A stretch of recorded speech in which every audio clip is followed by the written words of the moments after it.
Right then, what we're going to cover today is something quite light. It's a Sunday afternoon and I'm thinking what we're going to make for the rest of the week. Something you can prepare in advance. Now I've got this new cookbook and I've actually tried a few of these recipes in here, but what we're going to cover today, bulgur, tomato and aubergine pilaf. So that's the recipe there, and then that's what it should look like.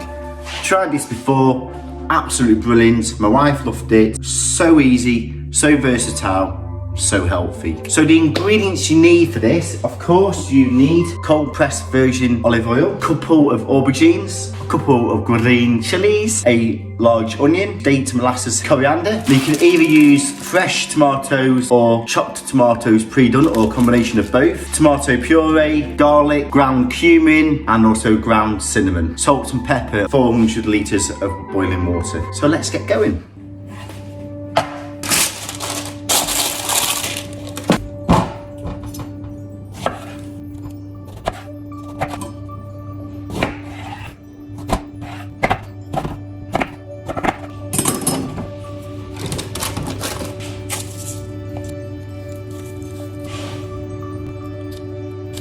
Alexa, set the timer for half an hour. 30 minutes, starting now.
So here we have it, the bulgur, tomato and aubergine pilaf, which is covered by the absolutely tremendous Falastin book by Tara Wigley and Sami Tamimi. I'm really looking forward to covering these recipes. So please do check out the playlist I'm going to create for Mediterranean style mezzi dishes, side dishes. Please do not forget to subscribe. A lot of love and passion going into this show, and please make sure you turn on your notifications, bing, to get notified with all my releases every fortnight. Enjoy.